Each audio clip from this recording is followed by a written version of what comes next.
sundan namin yung mga kalaban mga tol. Dahil narinig namin sa mga pananalita mga tol na sila daw yung mga katauhan ni Commander Adrian.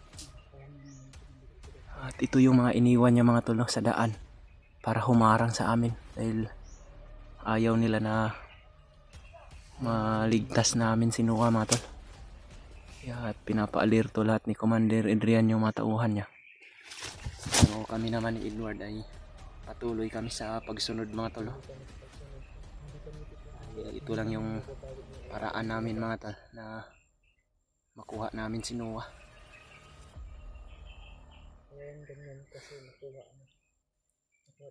Napakalakas ng ulan kanina mga tol. Dahil si Kuya Buds mga tol hanggang sa ngayon wala pa rin kaming balita mga tol. Hindi pa namin siya nakita. At si Noah naman ay nakita namin yung mga video ni Noah na Brad, sana Brad, totoo yung mga nakita natin sa video ni Noah ba na yung bandido na nag-upload sa kanyang video ay tutulong daw. Mayroon daw tutulong mga tol sa kay Noah. Dahil nakita namin yung video ni Noah mga tol na yung title ay ililigtas niya daw o tutulungan niya si Noah mga tol. Sana ay hindi yun ma-monitor at hindi yun ma-notice kung mayroon man siyang pagkakataon mga tol, sana magawa niya po kung ano yung mga layunin niya mga tol. kay kung dahil katong nag-edit sa cellphone niya kung mauto iya monitoring dili ito basta-basta maka-record. Yun talaga yung monitoring dahil siya yung may hawak ng cellphone, siya yung makakita kung mayroon tayong mga upload.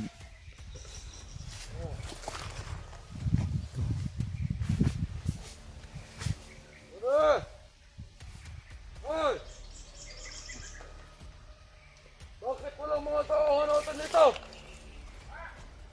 Bakit walang mga tauhan natin dito? Oh! Ano ba sabi ng Commander? Magkatag-katag to! Mag-iwalay-walay tayo! Sabi ng Commander, nagulito tayo! Dahil meron dalawang hunter na nakita sa monitoring. Sumusunod sa biyag. Kaya ang bilin ni Commander sa akin. Pipigilan natin silang. Oo. Kailangan natin unahan sila. Nakita pala kami Narangan natin sila dito. ni Edward mga tol sa monitoring. Bakit wala tauhan doon?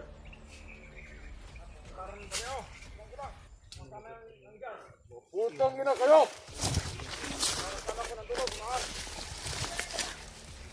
Oh!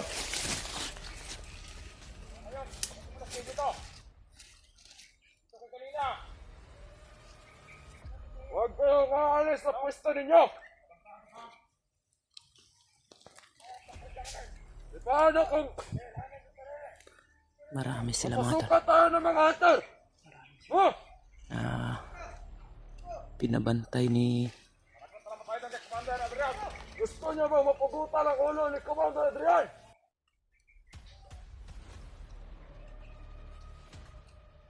Nagot talaga kayo kay Commander Adrian, ha? Kapag malaman niyan, abaya kayo dito sa inyong area. Oh. Hanggat maaari. Hanggat kaya natin pagkakahon itong area natin. Pagkakahon natin.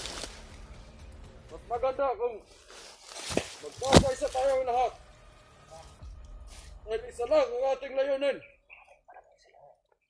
Ang puksain. Ang mga hunter. parami yung mga kalaban mga tol na pumunta dito dahil nakita daw kami ni Edward sa monitoring. Itong uwak. Oo. Yung uwak yun ni Commander Bagnot dahil nakita tayo kanina. Naka-report yun ba?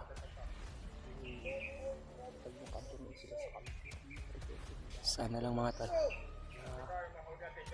maitakas na ni yung may hawak sa cellphone ni Kuya Bad si Noah mga tol. Dahil nakita namin sa kanyang video na parang gusto niyang tulungan si Noah. Open yan niyo! Dito, walang tawa na ban!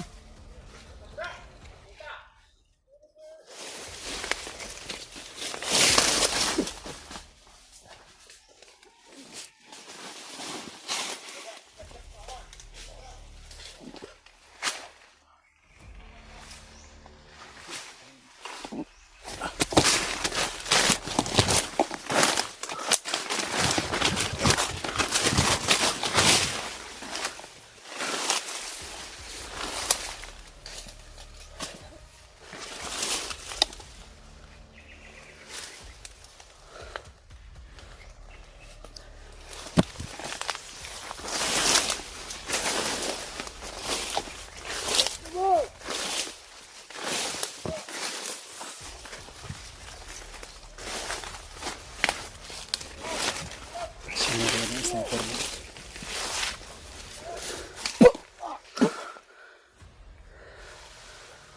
Tagak.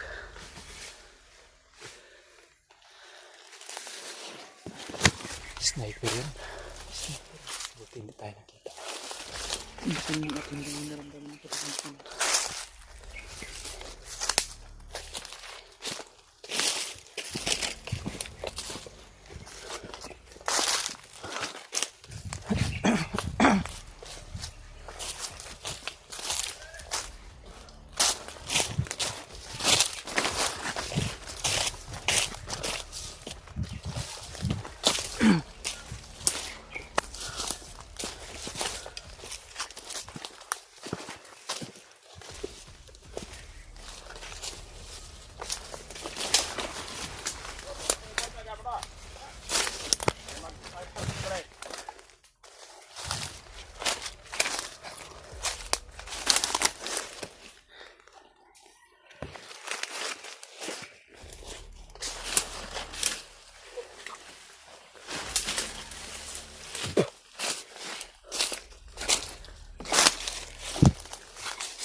Marami sila mga tol.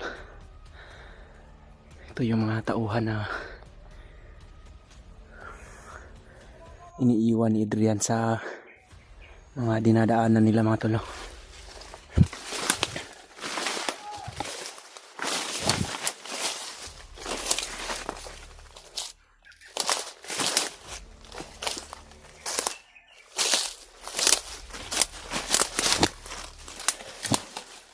Ito po yung problema namin ni Edward mga tol.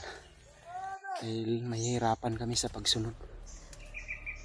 Sapagkat yung mga dinadaanan nila ni Commander Adrian ay iniiwanan niya ito ng maraming mga bandido o tauhan niya para mahirapan kami sa pagsunod mga tol. At sana lang mga tol, hindi totoo yung mga nakita namin sa video ni Kuya Bats mga tol. Sa pamamagitan ng kanyang mga title ay parang tutulong yung isang bandido. Hindi namin alam kung ilan sila, pero parang tutulungan nila si Noah mga tol, na itakas daw nila. Siguro baka nakita na nila kung ano yung mga kamalian, kung hindi ba baka napagtanto nila na kung ano yung tama at mali. Baka kausap nila si Noah mga tol, at nasabi ni Noah yung katotohanan kung ano talaga yung nangyari. You know, marami ding mga commander na nakadeploy dito mga tol. Dahil lagi kami monitor mga tol, sa mga uwak na binibitawan nila Adrian dito at ni Commander Bagnot sa gubat.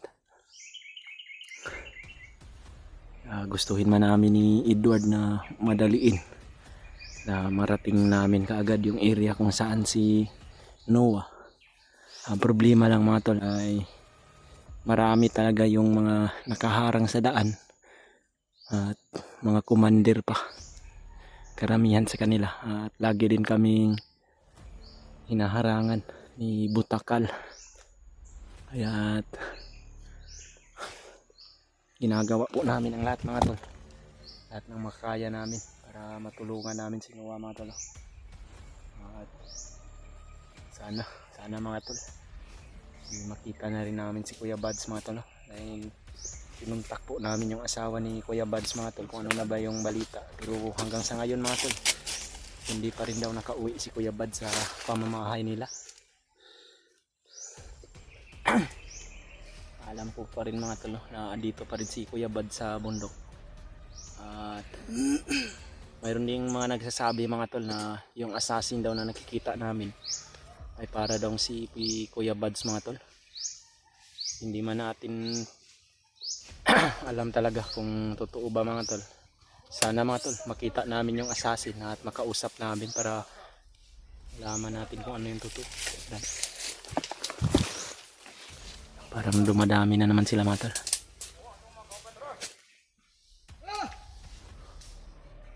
Ito yung commander nila mga tol.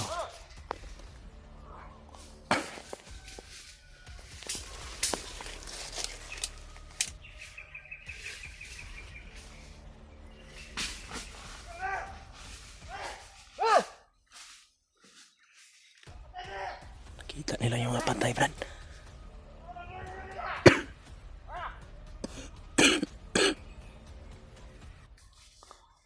May mga patay sila nakikita.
Diyan yung commander nila, bro.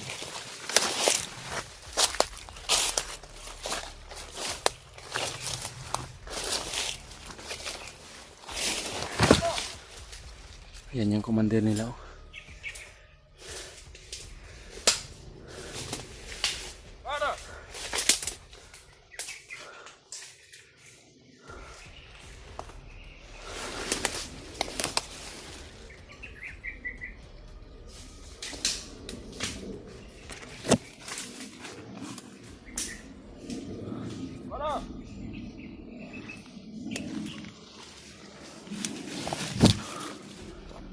Mayroong mga sniper doon mga tol. Yun, sa puno ng kahoy mga tol. Sniper po yan mga tol.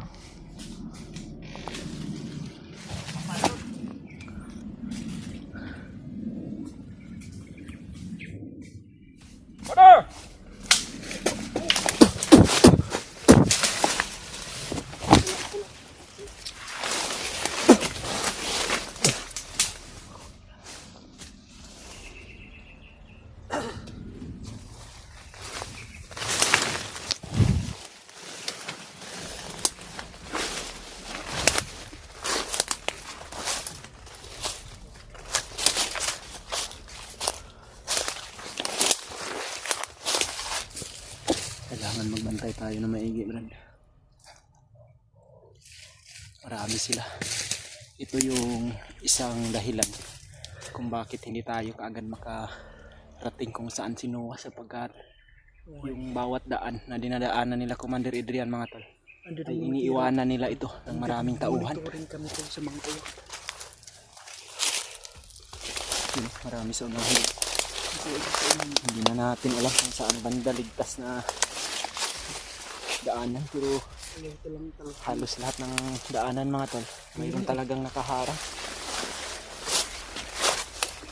Yun, marami sila sa unahan doon. Marami sila. Magtago muna tayo, Brad. Pag Hindi bali na Pag